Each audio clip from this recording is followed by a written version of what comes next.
quite important because very often when I talk about which is my special area about consumer protection or competition law, then participants in the question and answer session asked me, Prof, uh, you talk about European Union legislation. What can we do? Can we do it like Europe, or shouldn't we make it like Europe, or shouldn't we make it like Germany or whatever? And then I always, in the beginning, I was not doing much about that, but after some years, always the same kind of question. I started to think about what can I present so that the people don't just ask, can we just copy that? And I was thinking about law design and law design in a comparative way. Now, when I talk about law design with students, or when I have an application for a doctorate, and then they say we want to make law comparison, then then I ask them, yeah, what is your project? What do you want? What is your methodic? And then it comes out that they have some uncle in California or some auntie in South Africa, and then they want to write about competition law in South Africa and Germany. And then I'm very angry, and mostly I reject them because they don't know at all what is law comparison. So they just want to say, here is like this, there is like this, and then they think they get a doctorate. So this is exactly the problem. I would like to talk about law design and that is the connection to this topic for today, in developing countries, in countries with totally different cultural structure.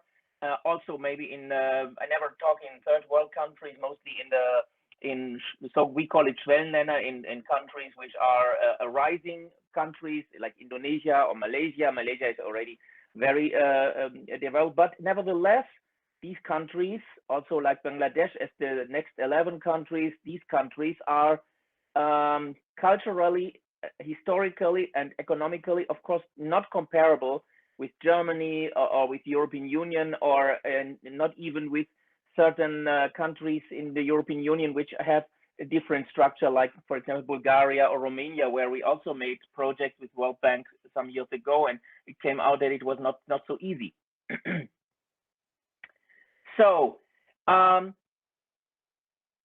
would like to talk about law enforcement and social justice, yeah, and the consumer protection has to do with social justice, because a well-aware consumer is not so easy to deceive. And if a consumer is not so easy to deceive, then he cannot be misused in a wrong way in the market. And if the market is not working properly, then we have not a good distribution function of the competition and of the market. So the degree of informedness of consumers in a state or in a country is congruent with the degree of sovereignty of citizens in that state. So this is a focus on the consumer, but if we focus on that, it is a very important part of the social justice in a country. So consumer protection, basically, if understood as a market function, is also a social function, especially if you connect the competition law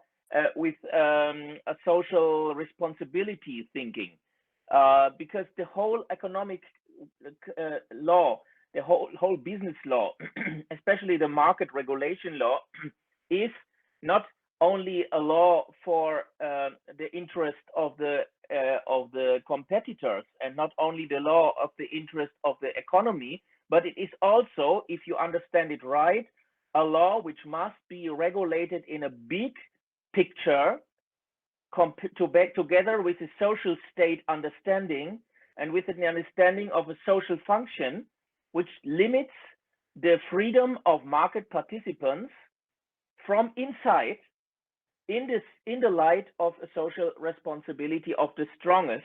So we must limit, in a way, too much power. We see that very nice in the cartel law, in the law, in the competition law of mergers, and also of dominant position in a market, but also in the consumer protection. So the consumer protection is an element of economic law, which is particularly linked to social development in the state. Why? Because only if the consumer can choose free holistic consumer can choose without influencing in an improper way. He can choose the right product in the market. And if many consumers choose the wrong product in the market, which is not the best offer in the market, then the market will not work properly. So the competition will not work properly.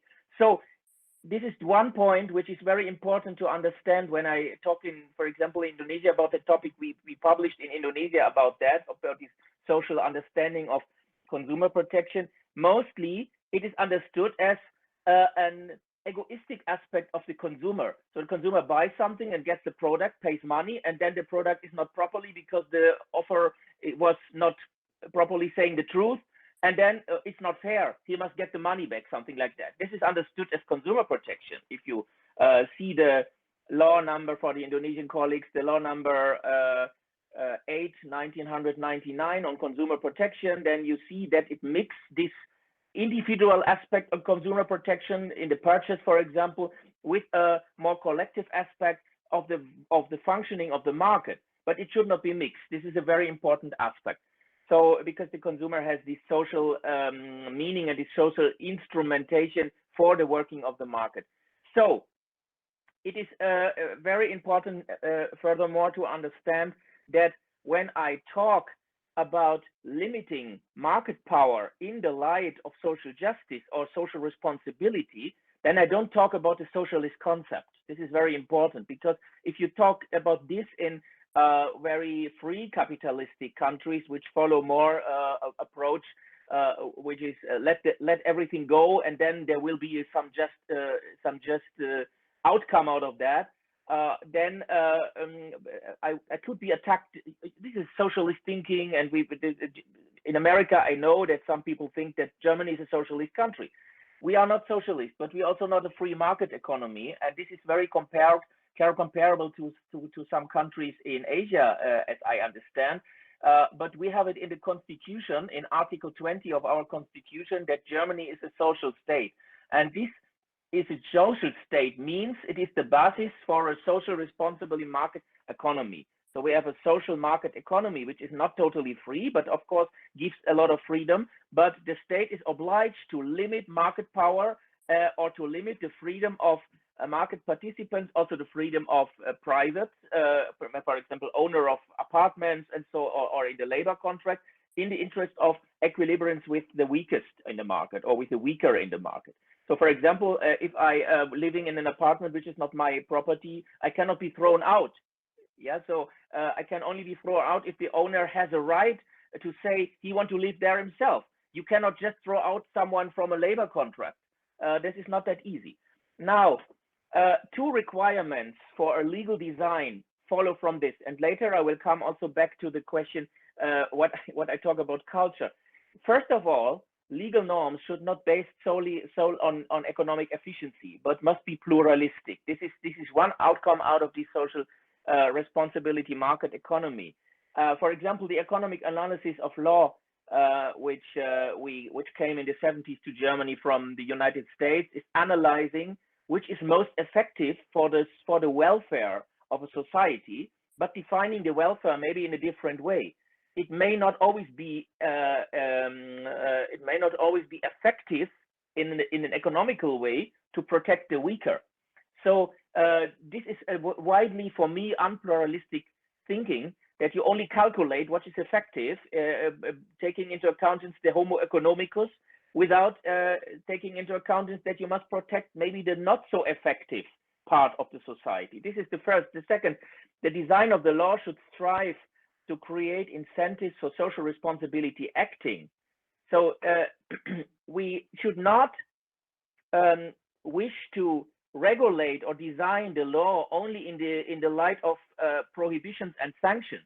Prohibitions and sanctions is important often, but it is not effective if you can reach your goal by setting effective incentives for socially responsible behavior. And this is especially important in countries like Indonesia, like Malaysia, like I suppose in Bangladesh, where you have a strong basis in the local societies, in the families, in the regions, and less thinking basis of the citizen in maybe in the nation, or in a bigger, in the wider institution like we have in the European Union or something like that, or even in the world's responsibility. One aspect of this immanent restriction of the freedom of market actors requires that we need disincentives to behave in a legal compliant manner. An effective legal system should create and maintain an environment where the citizens understand why they should comply, yeah, and where the citizens have a profit out of compliance. Because we can, of course we can dream, we can say people are nice, and people want to help, and people want to have a good society, of course, but we all know that people are egoistic. So if you want to give an incentive to be compliant for companies and for private, then these incentives should give you the feeling that it is worthwhile to that. I give you a very simple example. In the times when we still could fly, when I went into an aircraft in Jakarta airport, and they call us by zones. And I have the zone far behind it, and I hate to be the one who comes last, because then the compartments are full, especially if it's time or Umrah, and then the aircraft is full, and all the people already put their things in the compartments, and I must then run through all the aircraft to pick up my things. then I have the choice whether I wait until my zone is called, or I go. So when I see that everyone is waiting because the airline is controlling properly which zone you have on your ticket, then it's fine, then I can wait. But if I see that a lot of Ibus already come and go, and they let them in because there is no monitoring who is entering the aircraft, then I will know that I will be last. So why should I comply? This is a very simple example, but this happens in the economy very often. And for that, we need good incentives. Let's come to the aspect of corruption in this surrounding, or corruption. And now I approach a little bit the cultural aspect also.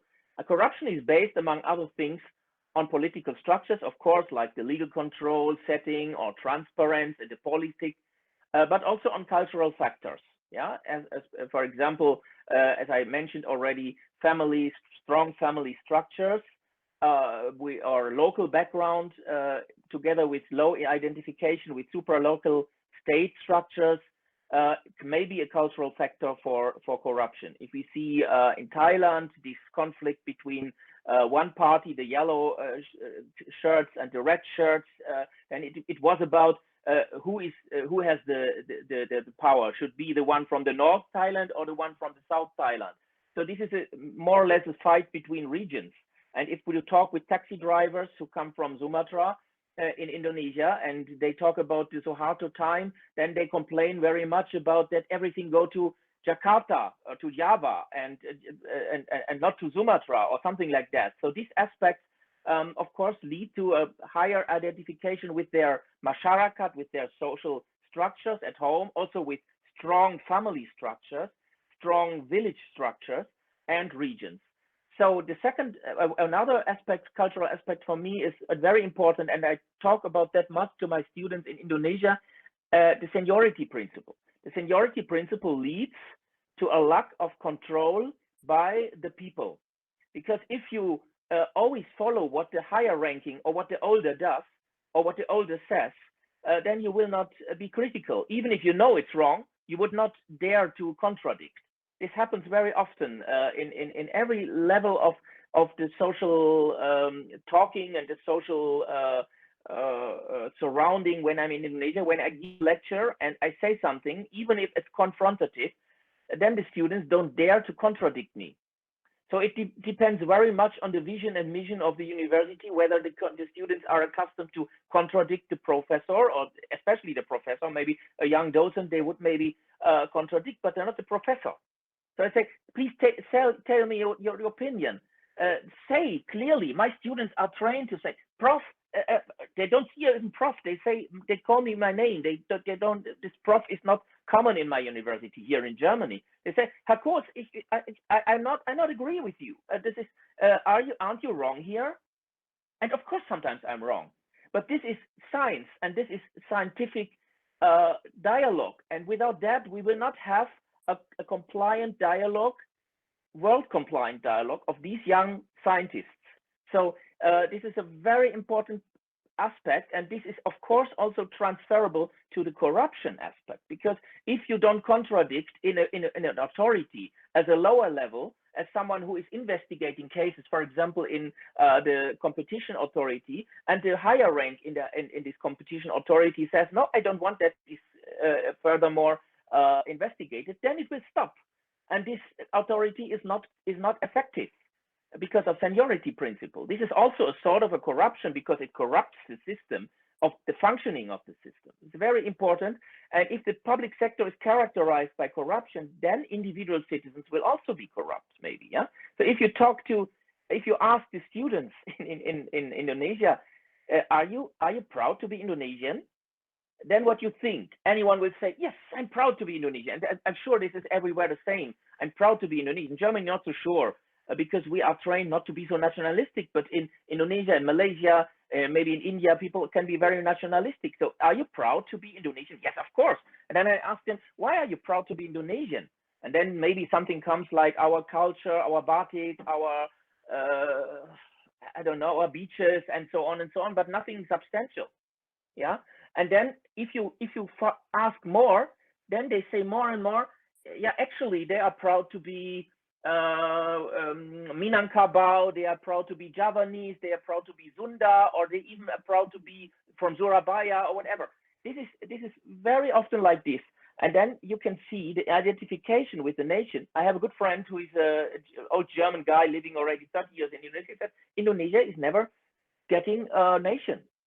It's actually a more local structure, and but if you are not identifying with the bigger surrounding or the supra local institutions, then you are not loyal. So of course, then you will say, first of all, I want my village is nice.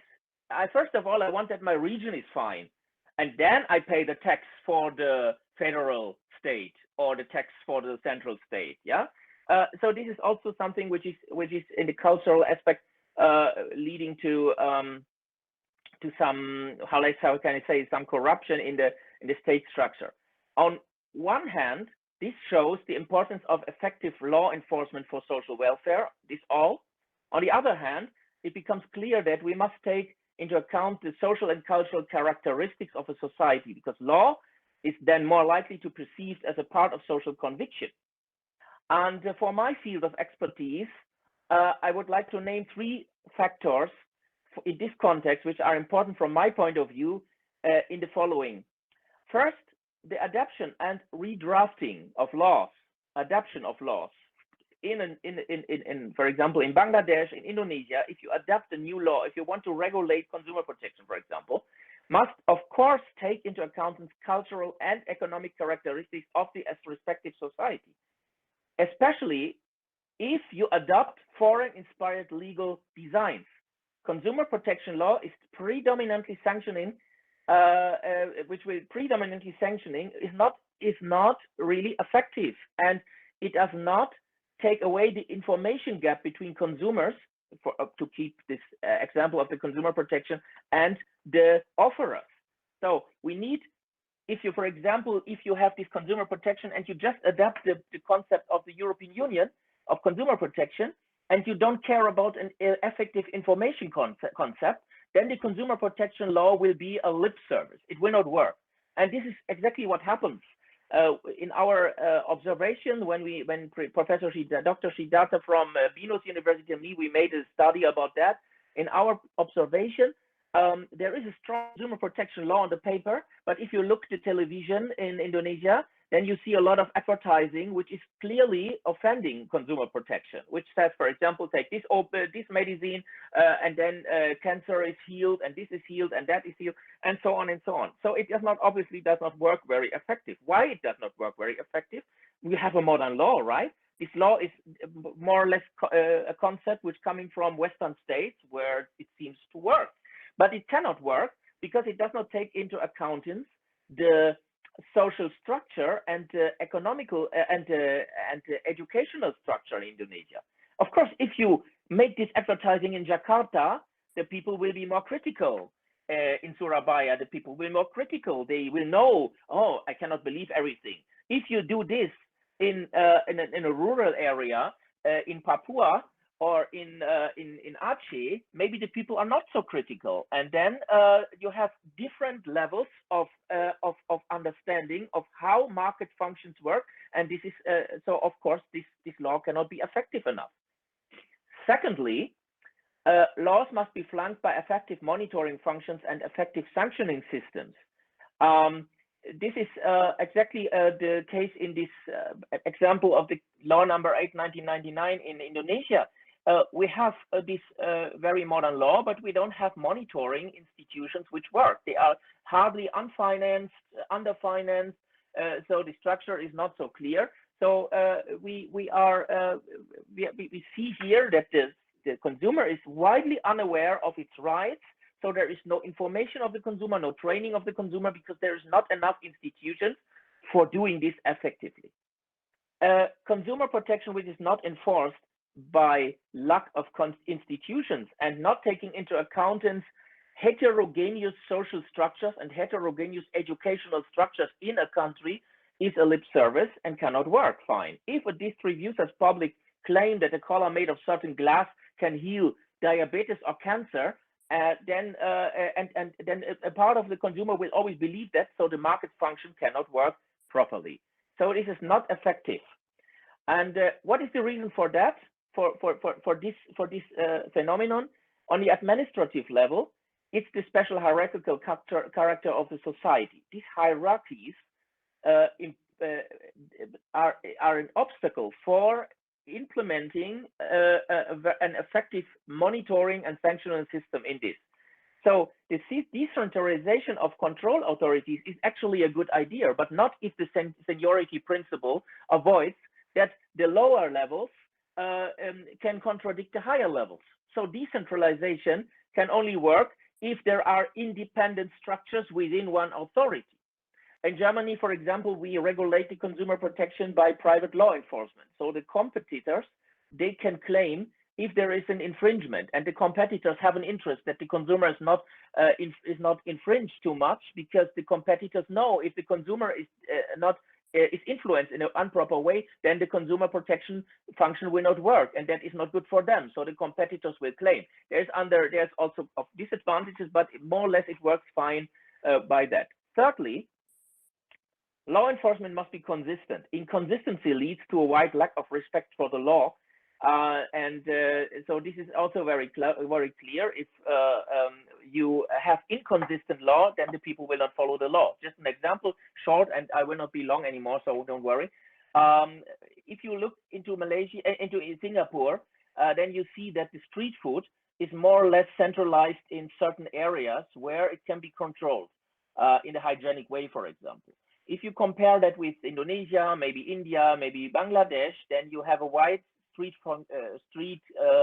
food culture, and but there is also a law for food hygienic, yeah. But of course you cannot control it properly. So if anyone in the street can sell food, then you cannot control that properly. So what would a country like Indonesia or Bangladesh do if it wants to regulate it? Or they are consistent and forbid all the street food everywhere. What happened in Bangkok, for example, where they try to get rid of the street food everywhere and also bring it to certain places, then you will kill the street food culture.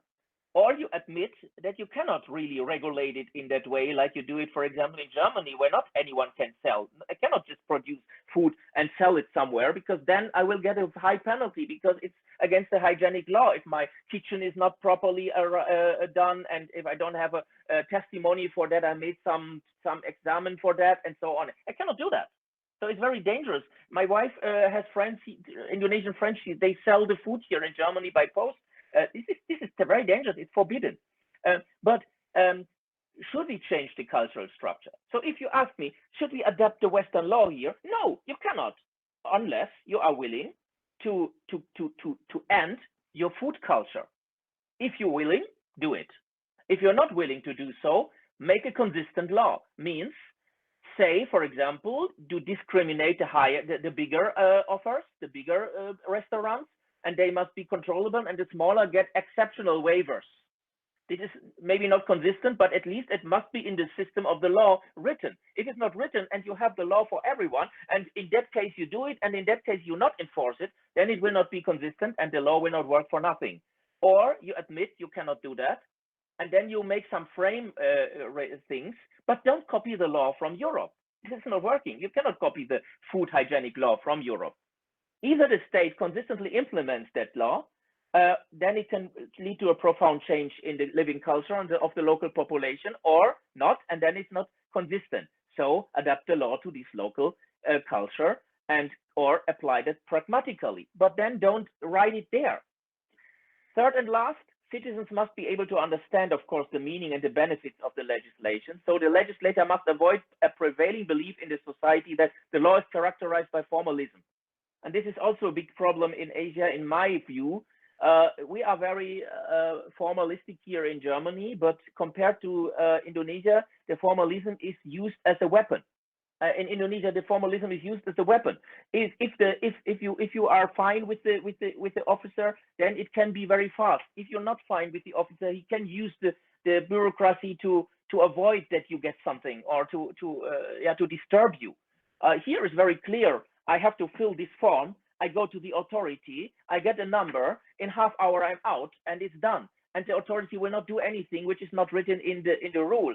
So it is very foreseeable what happens. Yeah. So this is the difference between formalistic bureaucracy, and the bureaucracy is used for instrument. Of course, we also have bad things, but this is not effective. This leads to suggestions. First suggestion: the legislator should examine the legal system to see if they can find norms that are ineffective, unenforced, or insufficiently enforceable.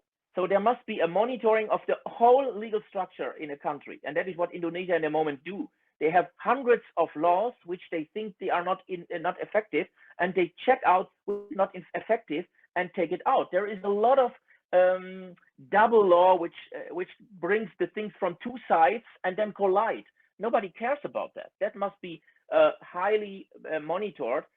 This requires the stimulation of a strong jurisprudential methodological research in the respective states through the promotion of universities. This is task of university research, to have an idea about legal systematic, not only write something because we want to rule something, but also understand the legal systematic behind that. And secondly, science and state should cooperate in an interdisciplinary manner in the development of a legal system in order to achieve the best possible adaptation of new legislation to the cultural and social characteristics of this country. Here, the increased promotion of corresponding comparative law research within the framework of the faculty law, economics, and political science would be helpful. Thirdly, the aspect of political and social education of the population should not be underestimated. So citizens need to know how the law works and what it means, what rights they have, and how they can be enforced.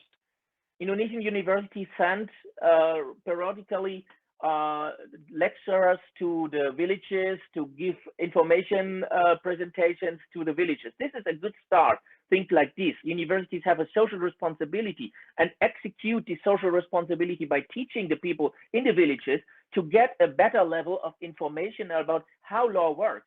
Of course, then the lecturer must be a good lecturer. He must be able to make it understandable for the people who are not studied. Yeah, and universities should encourage students who will become the future leaders of this country to critically question traditional dogmas and legal customs. This is overall important for very cultural, strong cultures, for very traditional cultures. They should make a cultural rethinking. In the science, it's all allowed. In the science, you should be contradictory. A student should be able to say no to this to the professor. Should be say, this is not my opinion to the professor. This honoring the professor overall without the professor say anything. The professor doesn't say anything and already honored. How you know that I'm a good professor? Maybe I'm maybe a total bad professor. I have no idea about nothing. But because I have the title professor, already they honor me. That cannot be. They must listen to you, and they must be able to discuss with you. And the professor, I had professors who just reading texts in the lecture, reading text like this, reading text. I had horrible presentations in Indonesia about old professors. Younger docents don't do that. You have a lecturer on a not high level, makes it impressive presentation, but you have old professor from the old order on a new order who is presenting in a horrible way, just reading what is on the slide. For that, I don't have to sit in the conference, yeah. And then in the questioning, nothing comes, nothing interesting, yeah. So this is why I should honor that. I mean, I honor him because he's a person, but I don't honor him in a scientific way. And this professor may be nervous if someone asks him, because he's not accustomed that someone asks him something, especially a student, if the student any dare to ask, right? So this is a very important problem. In my observation, the extent to which critical thinking and the ability to debate beyond the traditional social rules of respect for older or higher ranking people are prevalent among students depends on the vision and mission of the university. This should be written in the vision and mission of university. Educate critical students, critical functionaries, critical experts for later. Only in this way, these absolvents can be competitive in the global scientific world later, because nobody will take them serious if they think like this and they go to Europe, to Japan, to China, also, yeah, to United States, if they're not critical. Healthy skepticism of prospective law functionaries should extend especially to the not seldom uncritical adoption of foreign law experience. This ends my circle and bring it back to the beginning, because why, Prof, should we do what Europe does? No, you should not do what Europe does. Look at it, make a research on that, put it into the wider context of your cultural, economical, and historical context, make the real law comparison, yeah, and then adapt it to your structure. If you just use, for example, the information system of the European Union, which says the well-informed consumer is the standard, is the standard where we measure whether it's misleading information or not. Only if the well-informed consumer believes something, then it's misleading information. But you have no well-informed consumer in your country, because there is well-informed consumer in the cities and not well-informed consumer in the countryside. Then you cannot have the well-informed consumer, because your law would not work properly. You cannot just take it over and copy that what is written in our regulations. So examples should students should be certainly be shaped cosmopolitically, but not forget their own cultural roots. This is already important, but this is important for me to mention also. That does not mean the propagation of an uncritical patriotism. I don't talk about patriotism. I talk about be aware of conditions, of your own conditions in your social surrounding, not be proud of something and then you cannot say why you're proud of it. Yeah. So be aware of this, awareness of social reality and further development in pluralism. And then you can know and you can understand whether you should adapt this or another thing, or you cannot adapt it, or what you must change to adapt it and to have a good regulation. Now, I wish this conference much luck for the further outcome. I will stay a little bit. I will not go because the good thing in Bangladesh, it will be in English language and not everything in some language I don't understand. So I will be able to understand that. And I really hope that soon, maybe next year, we make a conference like this again. And then I always wanted to come to Bangladesh. You know that, Mr. Zaidul. So I hope I can travel. Bundeswehr, German army, is starting to vaccinate now the soldiers and also the professors. So I hope in the next 2 months I will get a vaccination, and then I will travel, and I hope we can see next year in person each other. Thank you very much for your attention. I hope it was not too long.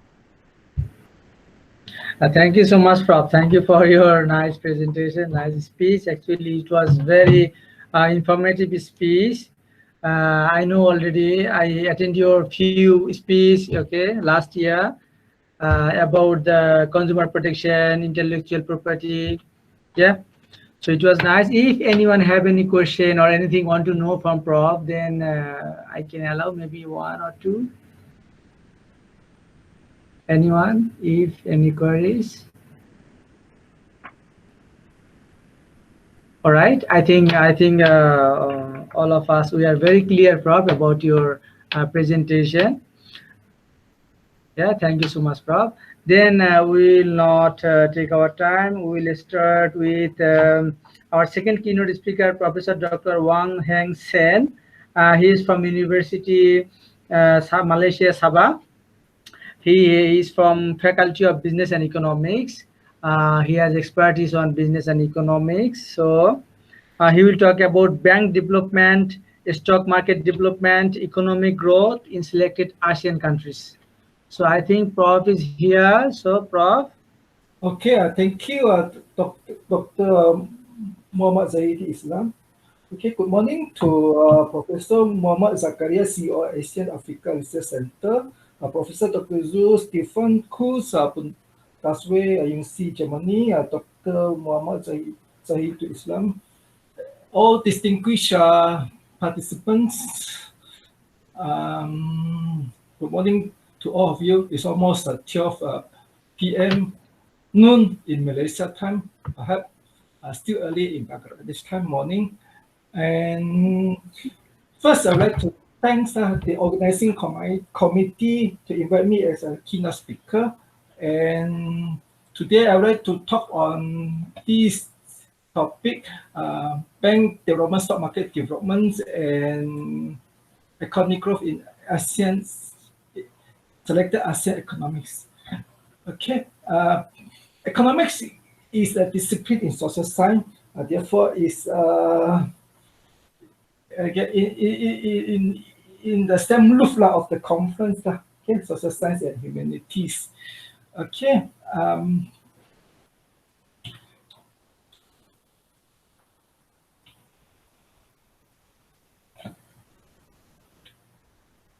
financial developments, okay, is a significant source of economic growth. Financial development rate growth hypothesis say that financial development will bring to the economic growth. On the other hand, the economic growth lead financial development hypothesis reverse say that when economic growth require more financial services and development. Therefore, there seems to be linkages between financial developments and economic growth. And this issue, the topic, was initiated by the work of Schumpeter, 1933. Although it's very old, but many studies have been on until today because of these topics are still relevant to most of the developing economy as well as the developed economy. And it is actively research topic. And as a fact, bank developments improve allocations of resources. And bank developments spurs the technology innovations. And many more benefits from the bank or expansions of the bank. Stock market development also contribute to the economic growth. As stock market development allows the firms to diversify portfolio and allow corporate control better, enhance the efficiency of resource allocation and so forth.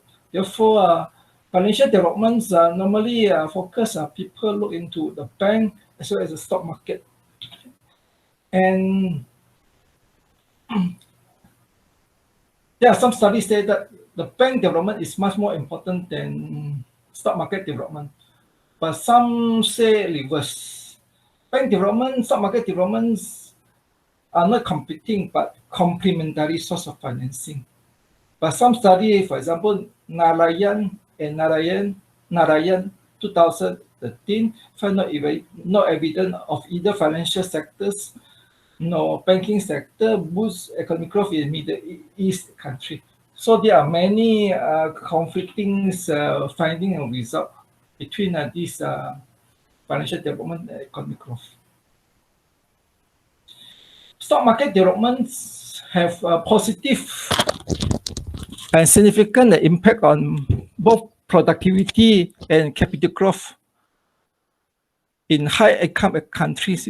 For bank development is said to be more effective in developing economic country. But those findings, result, and many studies try to confirm those hypothesis argument, but somehow theory provides conflicting predictions, and many found that both bank development and stock market developments contribute to economic growth, not either one, or they are competing to each other. The empirical results show various conclusions, okay?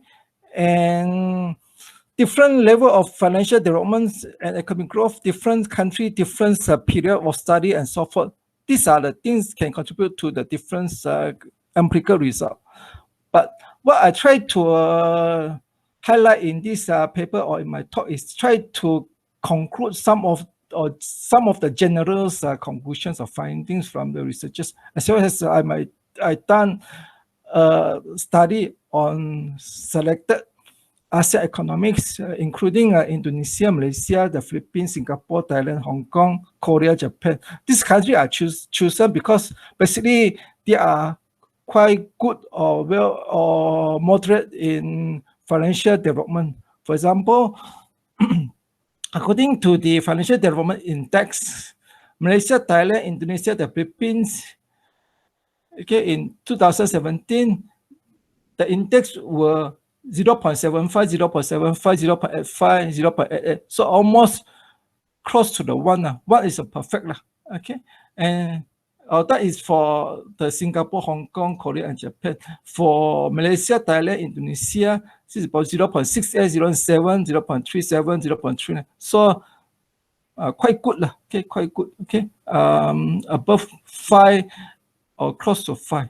So try to look into this group of countries in ASEAN and to test whether this bank development and stock market development on economic growth. Okay.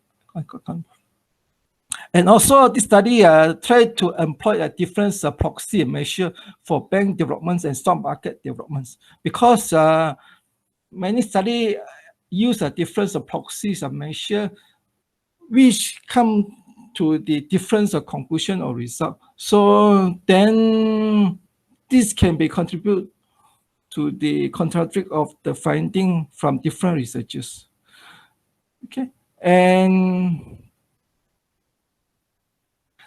in terms of data and model, basically this study use a model of Ono 2017, which is basically economic growth here is given by Y, okay, a simple Y, okay, and stock market development, SMC, stock market capitalization, and DC, domestic credit, okay, to represent the proxy for the bank development, include the others control variables such as FDI, foreign direct investment, real exchange rate, real effective exchange rate, terms of trade openness, T or trade openness. So try to see that this to examine the impact of bank development and stock market developments, okay, on economic growth. Okay, and as well as this study also tried to test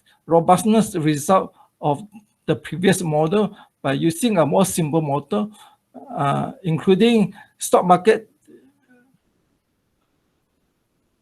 development and bank development, okay, SMC and DC, and to see these two variables, what their effect on the Y, economic growth.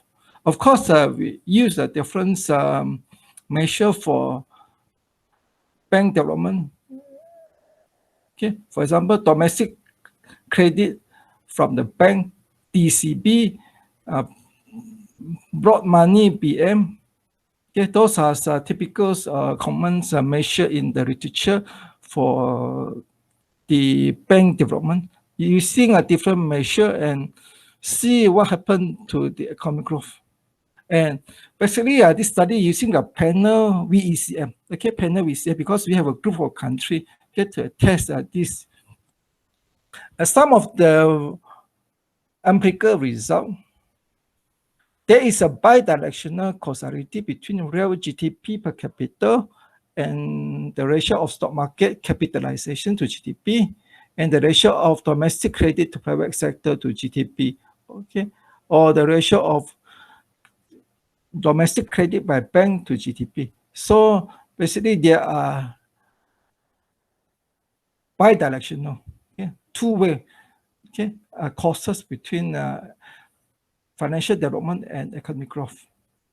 So one here we can say that actually bank stock market developments are both important to economy. Okay. Somehow we can get others info from this study is there's no evidence of greater causality between real GDP per capita and the ratio of broad money to GDP.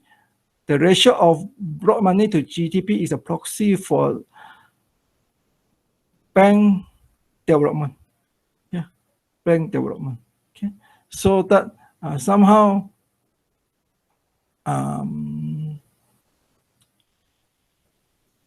stock market it seems to be more prominent. Okay, more prominent. Although they are both are important, but somehow stock market can be said more prominent to the bank development. Okay. Of course, according to the literature, those are developing economy.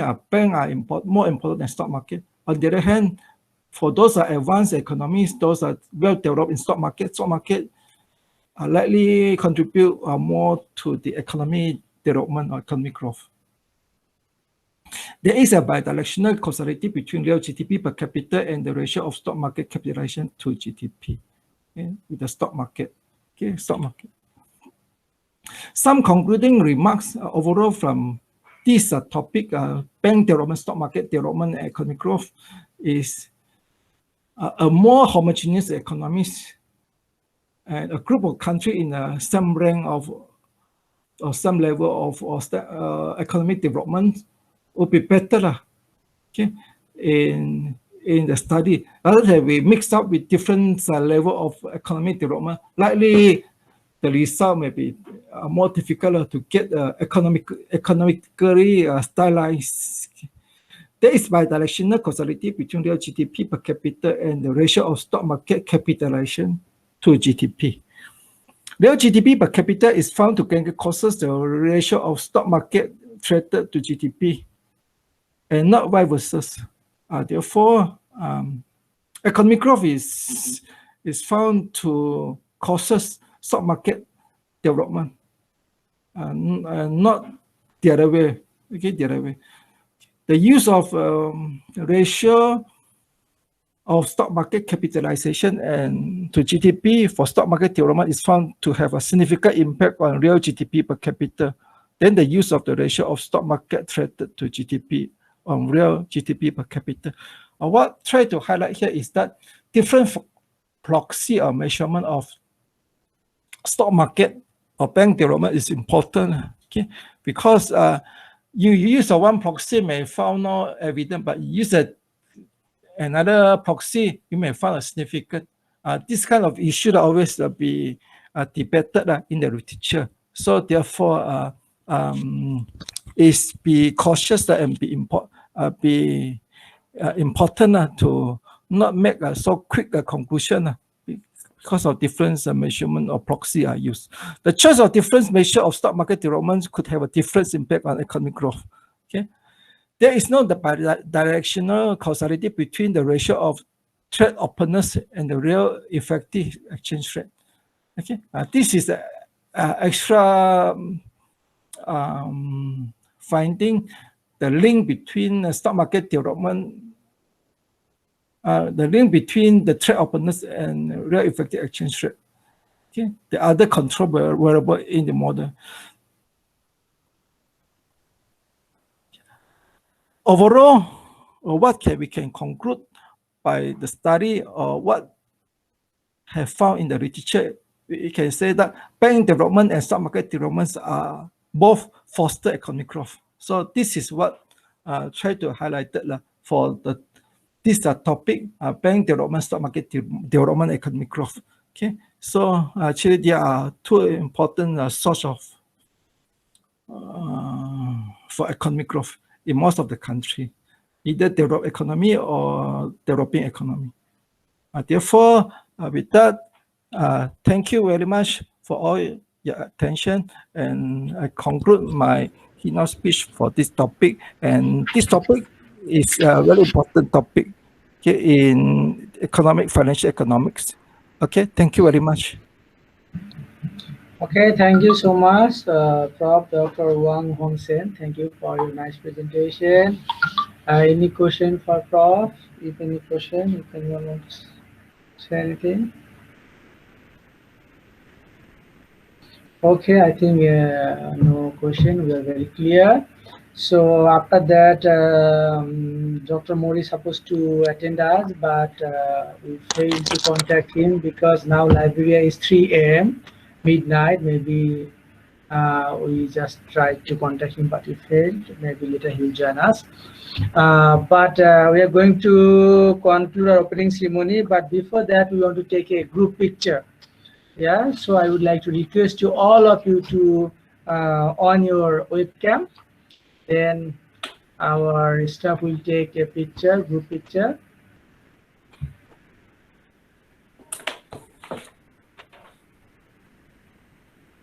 Yeah, Dr. Hamid, are you here?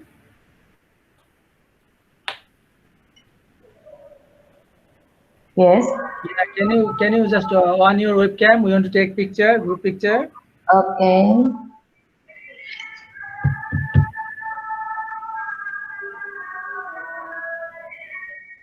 Okay. Everyone smile. 1, 2, 3. Okay. One more. 1, 2, 3. Thank you. Thank you, Dr. Thank you Sulaiman. very much. Thank you so much. So we are going to conclude the opening ceremony. Immediately we will start our first session. Before we start our first session, I will just hand it over to our session chair, Dr. Sulaiman. Just before I hand it over, I want to introduce